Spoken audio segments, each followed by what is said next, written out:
बिस्मिल्लाहिर्रहमानिर्रहीम स्टूडेंट्स। ये मेरी वीडियो मेरे जो कॉलेज के स्टूडेंट्स हैं एडीपी सेकंड ईयर के उनके लिए है।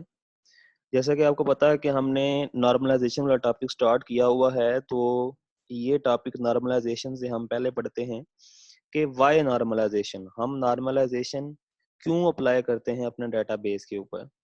तो इसका जवाब है कि अननॉर्मलाइज्ड डाटा में या पुअरली प्लान्ड डाटा में हमारे पास डिफरेंट टाइप्स की अनोमलीज होती हैं।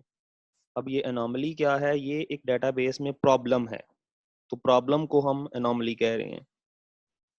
तो अगर हम अनोमली की डेफिनेशन देखें तो प्रॉब्लम्स इन पुअरली प्लान्ड अननॉर्मलाइज्ड, यानी ऐसा अननॉर्मलाइज्ड डेटाबेस में जो हमारे पास अनोमलीज होती हैं, जो डिफरेंट प्रॉब्लम्स होती हैं, उनको हम अनोमलीज कह रहे हैं। वो डेटाबेस की प्रॉब्लम्स हैं। अब आगे है जी टाइप्स ऑफ अनोमलीज। तीन तरह की टाइप्स हैं अनोमलीज की। एक ये इंसर्शन अनोमली, डिलीशन अनोमली और अपडेशन अनोमली।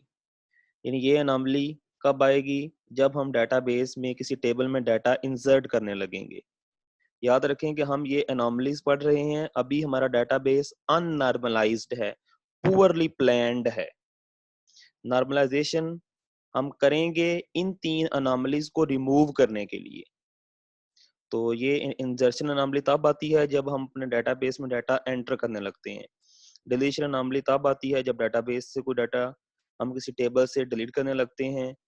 और ये अपडेट करना यानी कि डाटा को अपडेशन अनोमली, जब डाटा में किसी टेबल में हम डाटा अपडेट करने लगेंगे तो ये अनोमली हमारे पास अराइज होगी।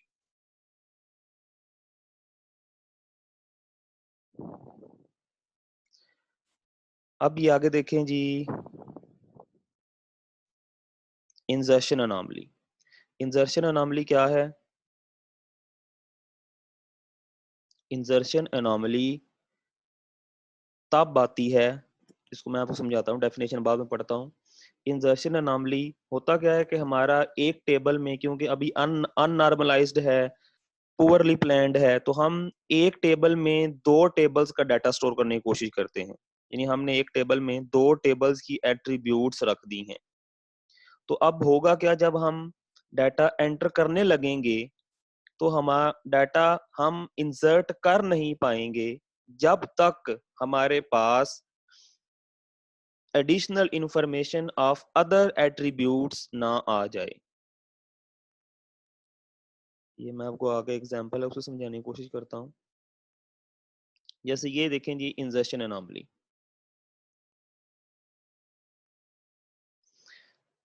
यानी इसमें एक हमारा एट्रीब्यूट है रूम का साइज, और उसमें एनरोलमेंट लिमिट, यानी उसमें एक वक्त में कितने बच्चे बैठ सकते हैं। ये एक टेबल है कि तीन रोज हैं जो कि हमने एक ही टेबल बना के उसमें रख दिया है। ये ट्यूटर है कि इस रूम में कौन सा टीचर पढ़ा रहा है, और ये कोर्स है कि इस रूम में कौन सा कोर्स पढ़ाया जाएगा, ये उसका कोर्स नंबर है। यानी ये कोर्स यहाँ पढ़ाया जाएगा। अब देखें, ये एक टेबल का डाटा बनता है रूम का, और ये एक तरह कोर्स का डाटा टेबल बनता है। लेकिन हमने यानी कि अभी अननॉर्मलाइज्ड है तो दो टेबल का डाटा एक ही टेबल में रख दिया है। इसकी वजह से मसले आएंगे। मसला आएगा क्या? सपोज करें कि मैंने अपने कॉलेज में एक नया रूम बनाया है। अब मैं आता हूँ यहाँ पे, उसका रूम नंबर है जी कुछ समझे रूम नंबर 2 है उसका। उसका रूम का साइज यहाँ पे जैसे 120 है, 120 स्क्वायर फीट है। और उसमें जो एनरोलमेंट लिमिट है वो समझें कि 20 स्टूडेंट्स की है। अब मेरे पास ये तीन डाटा है, क्योंकि अभी मैंने नया रूम बनाया है। अभी मैंने प्रिंसिपल ने असाइन नहीं किया कि इस कमरे में कौन सा उस्ताद पढ़ाएगा और इस कमरे में कौन सा कोर्स पढ़ा जाएगा। ये भी डिसाइड नहीं हुआ, अभी सिर्फ रूम बना है। तो अब मैं जब इस टेबल में डाटा एंटर करूंगा तो ये तीन रोज तो फिल हो जाएंगी, लेकिन ये दो रोज खाली रहेंगी। वो कहेगा कि आप इस टेबल में रूम एंटर नहीं कर सकते जब तक आपके पास इन दो कॉलम्स की वैल्यूज भी ना आ जाए, यानी जब तक इस रोम का कोई ट्यूटर डिसाइड ना हो जाए कि यहाँ कौन सा टीचर पढ़ाएगा और कौन सा कोर्स यहाँ पढ़ा जाएगा, जब तक ये दो बातें हमें पता नहीं चलेंगी, हम इस टेबल में रोम की एंट्री भी नहीं कर सकेंगे। तो ये मसला है जी, हम इंसर्ट नहीं कर पा रहे, यानी हम हमारे पास रोम की इंफॉर्मेशन आ गई है, रोम की तीनों हमारे पास एट्रीब्यूट्स आ गए हैं, लेकिन हम एंटर नहीं कर पा रहे। वो कहेगा कि आप ट्यूटर की इंफॉर्मेशन भी बताएं और कोर्स की इंफॉर्मेशन। जब हम पांचों इंफॉर्मेशन हमारे पास आ जाएंगी, फिर हम एंट्री कर सकेंगे। तो ये है जी इंसर्ट एनोमली, यानी कि हम डेटाबेस में डाटा इंसर्ट करने लगते हैं तो हमारे पास प्रॉब्लम आ जाता है। अब अगर हम इसकी डेफिनेशन देखें पिछली स्लाइड पे कि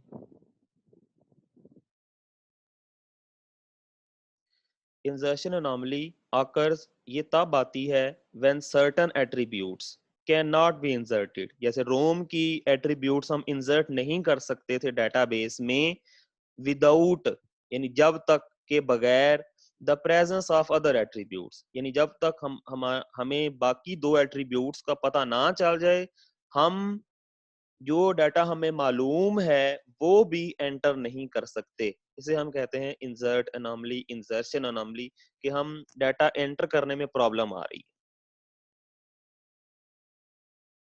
अब जो आगे सेकंड नंबर पे अनोमली थी, ये तो इंसर्शन अनोमली होगी। अब आगे है डिलीशन अनोमली। डिलीशन अनोमली के आगे मैं अगर आपको मिसाल दिखाऊं, तो जैसे ये लिखा हुआ है कि ये मेरे पास ये वही सेम टेबल चल रहा है। अब वो कहता है कि if we remove the entity course number 351, यानी कि मैं अब ये वाला कोर्स हम डिलीट करना चाह रहे हैं। अगर हम इस कोर्स को डिलीट करेंगे 351 और ट्यूटर स्मिथ, ये समझे कोर्स पूरा हो गया। तो जब मैं इस कोर्स को डिलीट करूंगा तो साथ ही, क्योंकि ये एक रो में पड़ा हुआ है, तो साथ ही मेरे पास रोम नंबर 320 रोम नंबर ये भी डिलीट हो जाएगा। ठीक है, यानी कि कोर्स एंड हुआ है यहाँ, ये ट्यूटर अब नहीं पढ़ाएगा, ये कोर्स इस रूम में नहीं पढ़ाया जाएगा। होना तो ये चाहिए था सिर्फ ये दो रोज डिलीट होती, लेकिन डेटाबेस में डिलीट होती है तो पूरी रो होती है। तो डिलीशन एनोमली क्या है कि हम डाटा को, यानी जितना डाटा हम डिलीट करना चाह रहे हैं उतना डिलीट नहीं कर पा रहे। हम जब ये कोर्स नंबर 351 को डिलीट करेंगे तो साथ ही हमारे पास रोम नंबर 320 का डाटा भी डिलीट हो जाएगा, यानी ऐसा होगा कि हमारे कॉलेज से ये रोम ही खत्म हो जाए। हालांकि ऐसा नहीं करना, हमने सिर्फ वहां पे जो कोर्स पढ़ाया जा रहा था उसको कंप्लीट करना है। तो ये जो डिलीशन अनोमली है कि हम डिलीट जब एक इंफॉर्मेशन करते हैं तो साथ एक्स्ट्रा इंफॉर्मेशन ऑटोमेटिकली डिलीट हो जाती है। ठीक है, जैसे वो कह रहा है कि हम जब कोर्स डिलीट करेंगे तो करस्पॉन्डेंस जो उसका रोम है वो भी ऑटोमेटिकली डिलीट हो जाएगा। तो ये डिलीशन एनोमली है कि हम डिलीट करते वक्त हमारे पास मसला आ रहा है। अब हम इसकी पीछे से डेफिनेशन देखें, अगर आपको समझ आ गया। डिलीशन एनोमली एग्जिस्ट्स, ये तब आती है, ये तब पैदा होती है when certain attributes are lost, यानी कुछ डाटा हमारा लॉस हो जाता है because of the deletion of other attribute, यानी हम कुछ एट्रीब्यूट को डिलीट करना चाह रहे हैं लेकिन उसकी वजह से हमारा सर्टन डाटा, अदर डाटा, बाकी डाटा भी उस रो का डिलीट हो रहा है। इसे हम कहेंगे डिलीशन अनोमली, कि हम कुछ डाटा डिलीट नहीं कर पा रहे, सारे का जो एक्स्ट्रा इंफॉर्मेशन हमारे पास होती है वो भी डिलीट हो जाती है। तो ये थी डिलीशन अनोमली। अब हमारी जो चौथी है और ये तीसरे नंबर वाली अपडेशन एनोमली, ये तब आएगी जब हम डाटा में कोई चीज अपडेट करने लगेंगे। ये ऐसे होगा कि जैसे वो कह रहा है कि अगर हम रूम नंबर जो 940 है वो इम्प्रूव हो गया है, या उसमें समझें कि इनरोलमेंट बढ़ गई है, यानी वो उसका साइज बढ़ गया है। तो अब अगर मैं इस वाले रो को अपडेट करना चाह रहा हूँ, इस वाली रो को, तो साथ होगा क्या कि जहां जहां ये वाला रूम होगा, जैसे यहाँ भी ये वाली आईडी इस्तेमाल हो रही है, तो इसका डाटा भी अपडेट हो जाएगा। यानी कि हम यूनिकली एक रो को अपडेट नहीं कर पा रहे, जहां जहां वो इंफॉर्मेशन होगी वहां वहां अपडेशन हो जाएगी।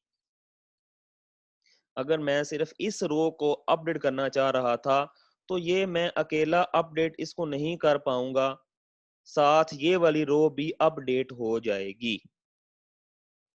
ठीक है? तो यही अपडेशन अनोमली है कि एग्जिस्ट व्हेन वन और मोर इंस्टेंसेस आर डुप्लीकेटेड, ये डाटा डुप्लीकेट होता है और जहाँ-जहाँ डुप्लीकेशन होती है वहाँ-वहाँ डाटा अपडेट हो जाता है, बट नॉट एट ऑल। कई दफ़ा ऐसा होता है कि जहाँ हम नहीं करना चाहते वहाँ भी अपडेट हो जाता है और कई दफ़ा ऐसा होता है कि जहाँ यानी सारा अपडेट नहीं होता, कुछ अपडेट होता है। ये दोनों मसाइल अपडेशन अनोमली में आ सकते हैं, लेकिन आपने इस लिहाज से याद रखना है कि हम एक यूनिकली रो को अपडेट नहीं कर पा रहे, मल्टीपल रोज अपडेट हो रही हैं। लेकिन डेटाबेस में ऐसा होना चाहिए कि हम एक रो को अगर करना चाह रहे हैं अपडेट, तो यूनिकली उस रो को सिर्फ अपडेट कर सकें। ठीक है? तो ये हमारे पास थी जी अपडेशन एनोमली। अगर मैं आपको एक और मिसाल के साथ ये समझा सकूं, मैंने आपके लिए एक और एग्जांपल भी फाइंड की है ताकि आपको उसके ज़रिए भी अगर आपको समझ आ सके। जी स्टूडेंट्स, ये मैंने आपके लिए सेकंड मिसाल जो कि किसी वेबसाइट से ली है कि आपके सामने ये एक टेबल है। इस टेबल में प्रोडक्ट नेम है, यानी कि स्टोर में क्या पड़ी हुई है प्रोडक्ट, उसकी अमाउंट कितनी है और उसकी प्राइस कितनी है, पर यूनिट प्राइस। और दूसरा इसमें कस्टमर यानी ऑर्डर, कौन सा कस्टमर ऑर्डर दे रहा है और किस डेट को दे रहा है और टोटल प्राइस उसकी कितनी बनती है। यानी कि दो टेबल का डाटा एक ही टेबल में आ गया है, ऑर्डर का डाटा और प्रोडक्ट का डाटा। तो अब हम इसमें देखते हैं कि इसमें क्या अनोमलीज आ सकती हैं। जैसे इंसर्शन अनोमली है। अब मैंने समझे कि मेरे स्टोर में एक नई प्रोडक्ट आई है, उस प्रोडक्ट का नाम कुछ भी है, मैं यहाँ एनोटेट करता हूँ।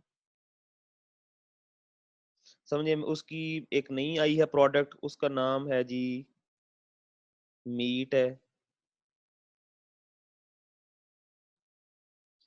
तो उसकी मेरे पास समझे कि कुछ क्वांटिटी पड़ी हुई है 10 kg। ठीक है? और यहाँ पे पर केजी प्राइस उसकी समझे 100 है। तो मैंने यानी कि ये मेरे पास एक नई प्रोडक्ट आई है, मैं अब इसको स्टोर करना चाह रहा हूँ अपने डेटाबेस में, लेकिन मैं इसको स्टोर नहीं कर पाऊंगा अनलेस के इसको खरीदने वाला कोई कस्टमर ना आ जाए, क्योंकि कस्टमर का नाम, वो किस डेट को खरीद रहा है, ये दोनों फील्ड्स हमारे पास एम्प्टी रह रही हैं, खाली रह रही हैं। यानी कि मेरे पास नई प्रोडक्ट का डाटा तो है, लेकिन मैं इसको इंसर्ट नहीं कर पाऊंगा unless without having information about these two attributes। तो आपको समझ आ गई होगी अब ज्यादा अच्छे से कि मेरे पास हाफ टेबल का डाटा आ जाता है और कुछ एट्रीब्यूट्स का डाटा रह जाता है, और जब तक वो ना डाटा आ जाए मैं डेटाबेस में अपना डाटा एंटर नहीं कर पाता। इसे ही कहते हैं इंसर्शन एनोमली। अब इसी टेबल के हवाले से देखते हैं जी आगे अपडेशन एनोमली। अपडेशन एनोमली में वो कहता है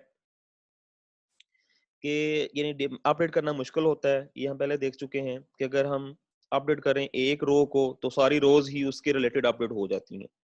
तो वो कहता है कि अगर if we want to change the product of name of the product, किसी हम प्रोडक्ट का नेम बदलना चाह रहे हैं, you have to update all rows where the product is bought. You can not change the price of the product for all future purchases. यानी कि वो कह रहा है कि जैसे हम हमारे पास किसी एक प्रोडक्ट का नाम बदल गया है, जैसे इसका नाम समझिए कि किसी एक प्रोडक्ट का नाम योगा ब्लॉग था, अब इसका नाम हम समझें कि योगा ABC हम नाम रखना चाह रहे हैं। अब जो कस्टमर पहले बाय कर चुके हैं उनके लिए तो वो नेम समझे वही रहना चाहिए, क्योंकि उन्हें उनके मुताबिक लिस्ट के ऊपर वही नाम है। लेकिन जब मैं इस प्रोडक्ट का नाम बदलूंगा तो जहां जहां ये पीछे भी आ रहा होगा सब जगह इसका जो डाटा है वो अपडेट हो जाएगा। यानी मैं एक रो को यूनिकली अपडेट नहीं करना चाह रहा, नहीं कर पा रहा, जहां जहां वो डाटा आ रहा है हर जगह वो डाटा अपडेट हो रहा है। अब थर्ड टाइप की अनामली क्या है जी, डिलीशन अनामली। डिलीशन अनामली क्या थी कि मैं अपनी डाटा बे अपने रो का कुछ डाटा अगर करना चाहता हूँ डिलीट, तो सारी रो ही डिलीट हो जाती है। ठीक है?